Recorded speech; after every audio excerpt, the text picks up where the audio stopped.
Hello Sivan everyone, I hope हजुर सबै सन्चै हुनुहुन्छ होला है। म एकदम धेरै सन्चै छु। म चाहिँ आज भने गान्तोक जाँदैछु।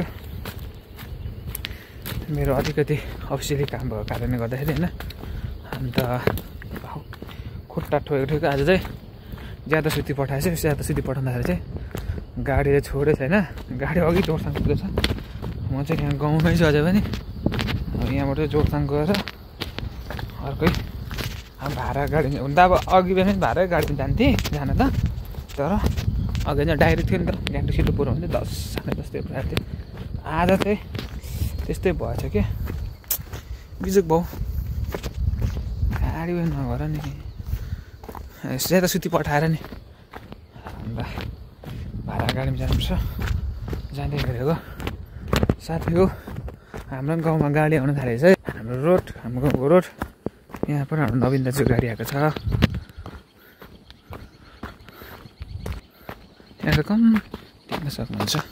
त्यही भन्छ गाइस, म जोरथाङ पुगेर चिया खाँदैछु।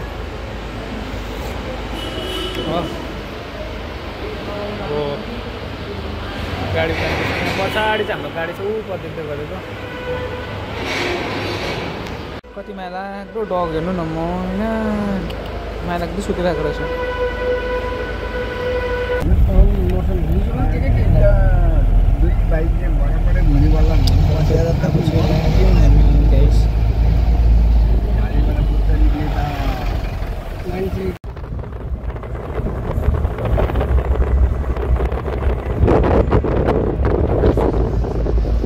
गाइस फाइनली म चाहिँ गान्तोक आइसकेको छु हो।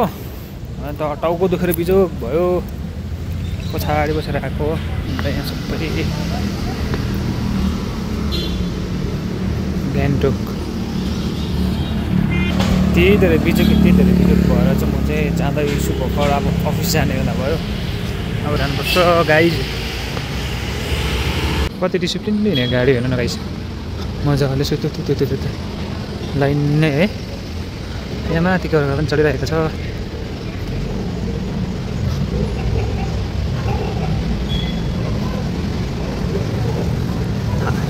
त्यसले भने चाहिँ म अब हाम्रो मेरो भाइ माइलाकोमा जाँदैछु। अन्त त्यो चाहिँ अहिले सहरिया भएको छ र गान्तोकमा बस्छ होइन, त्यसलाई भेट्न जाँदैछु।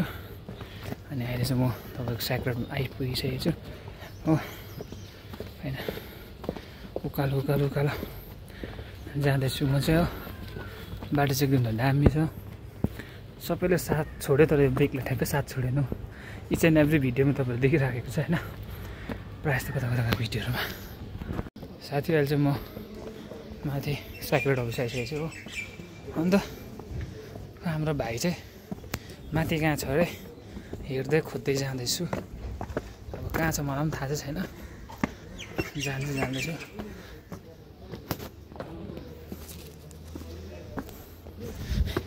कहाँ चाहिँ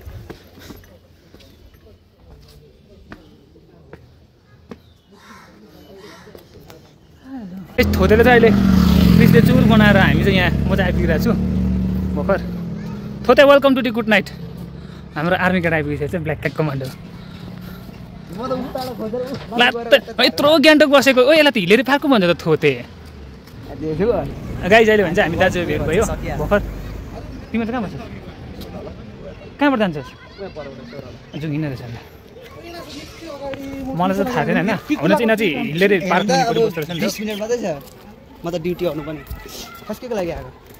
त्यही हो, हामी धनी मनी मान्छेहरू पैसाको लागि पर नोट छाप्नु लाग्यो। त्यही त होइन, फेरि त्यो नोट बन्द त्यो नोट चेन्ज हुन्छ भनेर कि त्यही टेन्सन भएर नि बेसी पैसा थुपाएर त्यस्तै हुन्छ हौ। त्यही त होइन, नोट चेन्ज हुन्छ होला होइन। हामी साथी यहाँ हिलेरी पार्क भनिन्छ आइसकेको छ। हामीले कम त चानाहरू खाएको यहाँनिर। पापा तँ म आएँ त के भन्छ अर्को के भन्छ घुमाउने गयो नि त घुमाउने पङ्क।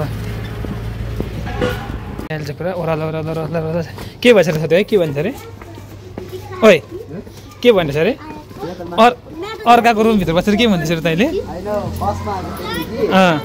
मलाई चाहिँ लाग्यो यहाँनिर चाहिँ मासु पाउँछ जस्तो लाग्यो पानी त्यसरी लाउँदै थियो नि त खलङ भोलिपल्ट त ठिक्कै मासु लाग्यो मेरो मलाई तैलो खोलेर भित्र गएर त बहिनीले हेरिरहेको रहेछ साथी यहाँ त मासु पाउँदैन नि भएको अर्काको रुम चाहिँ त्यसै पसिदिने नि त होटल रहेछ नि के थाहा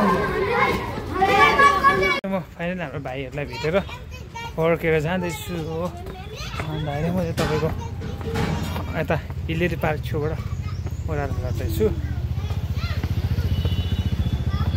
एकदम धेरै हेर्न सक्नुहुन्छ